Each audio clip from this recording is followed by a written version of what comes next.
दोस्तों, एक बार भगवान बुद्ध के शिष्यों ने उनसे पूछा कि प्रभु, हम ये कैसे जाने कि सामने वाले के मन में क्या चल रहा है। भगवान बुद्ध बोले, इस बात को जानने के 3 तरीके हैं और मैं तुम्हें एक कहानी से समझाने की चेष्टा करता हूं। बहुत समय पहले की बात है। एक गांव में 2 भाई रहते थे।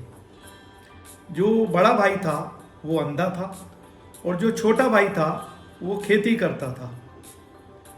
किंतु जैसे ही फसल पकने के लिए तैयार होती थी वैसे ही जानवर जो है उसको खा जाते थे। छोटा भाई बड़ा परेशान था। वह सोच रहा था कि ऐसा क्या किया जाए कि अपनी फसल भी बच जाए।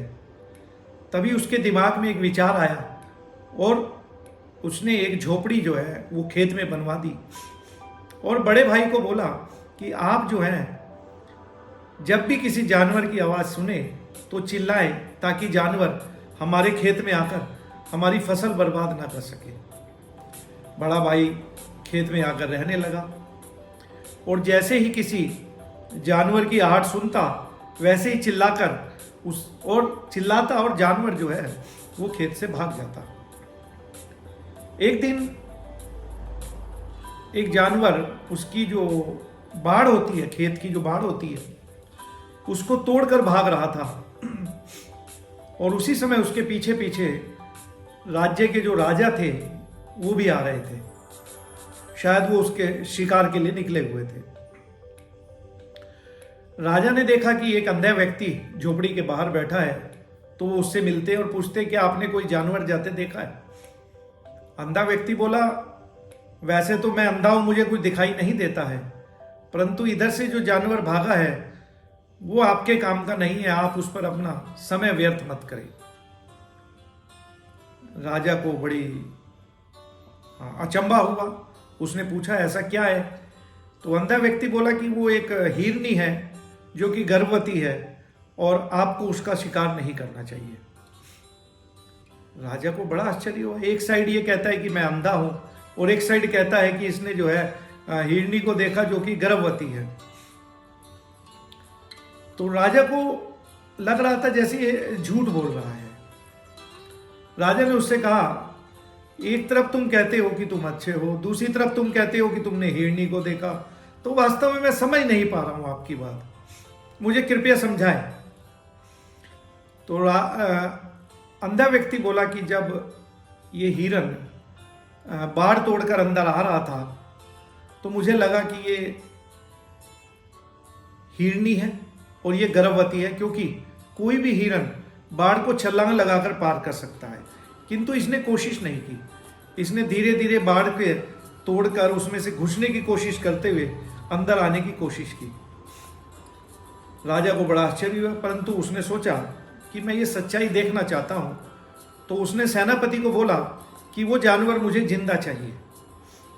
सेनापति निकलता है, बाहर जाता है, जंगल में देखता है और आकर राजन को बोलता है कि ये अंधा व्यक्ति जो कह रहा है ये सत्य कह रहा है। राजा बड़ा आश्चर्यचकित हुआ और अपने राज्य के लिए वापस लौट जाता है और रास्ते में सोचता है, अद्भुत प्राणी है और बड़ा समझदार है, शायद कभी ना कभी अपने राज्य के काम आएगा, और अपने महल में वापस लौट आता है। एक दिन राजा महल में बैठे हुए थे तो उन्होंने जो है अपने सेनापति को आदेश दिया कि वो जो अंधा व्यक्ति हमें उस दिन जंगल में मिला था उसको लेकर यहाँ हो। जब सेनापति ने वहाँ जाकर राजा का समाचार उसको दिया तो उसको थोड़ा अटपटा भी लगा। उसने सोचा शायद राजा मुझे किसी काम में फंसाना चाहते हैं, किंतु राजा की आज्ञा थी तो उसको वहाँ से महल के लिए निकलना पड़ा। महल में पहुंचकर राजा ने उसको बोला कि मेरा एक क्वेश्चन है, एक प्रश्न है कि मेरी पत्नी जो है वो पत्नीव्रता है या नहीं। अंधा व्यक्ति बोला, महाराज ये कैसी बात कर रहे हैं, किंतु राजा की जिद थी। तो अंधा व्यक्ति बोला, ठीक है, आपको एक काम करना होगा, थोड़ी देर के लिए रानी को मेरे साथ एक कमरे में बंद करना होगा, तभी मैं आपके प्रश्न का उत्तर दे पाऊंगा। राजा को बहुत क्रोध आया, किंतु और कोई चारा नहीं था।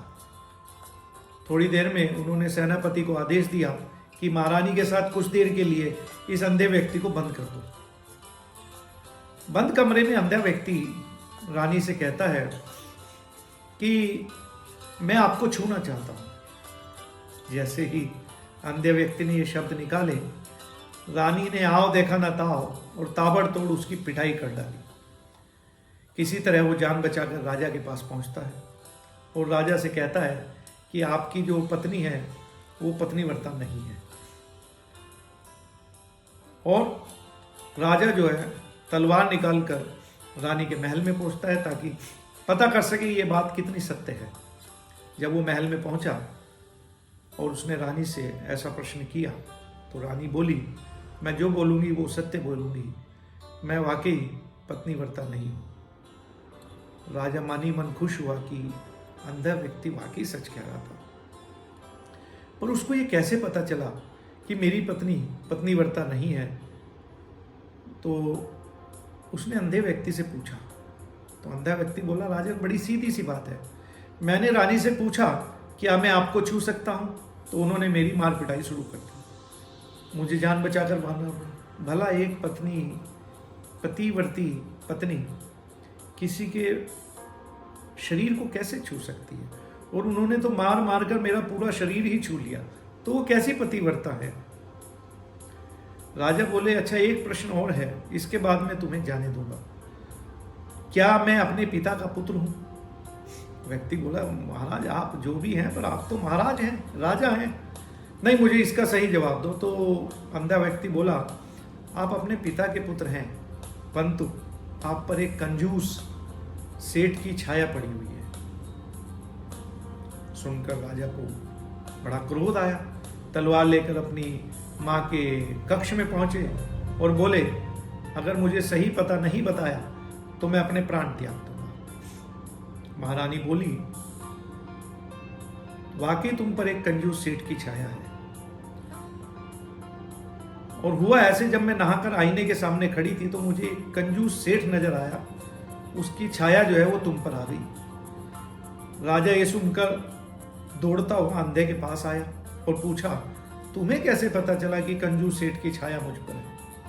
तो अंधा व्यक्ति बोला, राजन बहुत ही साधारण सी बात है, आप मुझसे मेरे खेत में मिले, मेरे से क्वेश्चन पूछे, आपने यहाँ बुलाया, मेरे से क्वेश्चन पूछे, प्रश्न पूछे, परंतु कोई और राजा होता तो इतना सत्य बोलने पर मुझे कितने उपहार दे देता, लेकिन आपने एक फूटी कौड़ी भी नहीं दी है। राजा ये सुनकर बड़े जोर जोर से हंसने लगा और बोला, नहीं मैं आप जो मांगेंगे मैं आपको दूंगा, पर तुम्हें ये कैसे पता चला ये मुझे बताओ। देखो, उसने सब बातें बताने के बाद बोला कि राजन ये सब मुझे इसलिए पता चल जाता है क्योंकि एक तो मेरी आंखें नहीं है, मेरी जो मन है वो सब चीज़ें जो है किसी के बात करने पर उसको पढ़ता रहता है। जनरली क्या होता है, मनुष्य के शरीर, हर मनुष्य के शरीर की एक भाषा होती है जो उसके व्यवहार में देखी जा सकती है। राजन बोले, क्या मैं भी दूसरों के मन की बात जान सकता हूं। अंधा व्यक्ति कहता है, अवश्य, किंतु इसके लिए आपको अपने ऊपर काम करना होगा, और वो है अपने मन को एकाग्र करना, अपने मन को वर्तमान में लेके आना। इसके लिए मैं आपको 3 तरीके बता सकता हूँ जो बहुत आसान है, सरल है, और इन 3 तरीकों से आप दूसरे के मन की बातों को जान सकते हैं। पहला तरीका है आने वाले व्यक्ति की आंखों पर नजर गड़ाए रखना, उसे देखना, बात करते वक्त सामने वाले की आंखों में देखना, क्योंकि आंखें बोलती नहीं है बल्कि बहुत कुछ कह जाती हैं। अगर हम ये सीख जाएं कि उसकी आंखें किधर चल रही हैं, किधर इशारे कर रही हैं, तो हम उसके अंदर मन की बातों को आसानी से जान सकते हैं। ये हमें ये भी बताती है कि मनुष्य क्या सोच रहा है, उसकी आंखों में निराशा है या खुशी है। इधर उधर घुमाकर देख, अभी आपने कभी देखा हो एक चालाक व्यक्ति कभी भी आपसे आंखें नहीं मिलाएगा क्योंकि उसको डर रहता है, वो हमेशा घुमा घुमा कर आंखें अपनी बातें करता है, आपसे कभी नजर नहीं मिलाएगा। दूसरा तरीका है सामने वाले व्यक्ति के चेहरे को पढ़ना। यदि आप गौर करेंगे तो देखेंगे चेहरा बता देगा ये खुश है या गम में है। वो जबान से चाहे कुछ ना बोले, लेकिन उसका चेहरा सब कुछ बयां करता है जो उसके मन के भीतर चल रहा है। तीसरा तरीका है बॉडी लैंग्वेज, यानी कि उसके शरीर से होने वाले इशारे, हाथों के इशारे, उंगली मोड़ना, नाखून चबाना और बात करते करते अंगों को अलग अलग तरीके से मोड़ना, हथेली सहलाना, खुजाना। इन सब बातों से हम सामने वाले की बातों को जज कर सकते हैं कि उसके मन में क्या चल रहा है। ऐसी बहुत सी क्रियाएं और भी हैं जिन पे हम प्रैक्टिस के बाद जो है ये ज्ञान प्राप्त कर सकते हैं कि 3 बातों से हम समझ सकते हैं कि उसके मन में होने वाली बातों को हम कैसे जानें। आपने देखा होगा कई संत महात्मा हैं जो बड़ी शांति से आपको देखकर बता देंगे कि आप उनके पास क्यों आए हैं, क्या चाहते हैं, आपके मन में क्या विचार है, क्या दुख है, क्योंकि वो शांत हैं, एकाग्र हैं। और आप भी शांत और एकाग्र होकर इन 3 बातों से दूसरे के मन की बातों को जान सकते हैं। तो दोस्तों, आपको वीडियो कैसी लगी? शेयर करें, सब्सक्राइब करें, और आपने इस वीडियो से जो भी सीखा है अपने दोस्तों को, अपने रिश्तेदारों को अवश्य शेयर करें। अगली वीडियो में फिर मुलाकात होगी, तब तक के लिए अपना ख्याल रखें। धन्यवाद।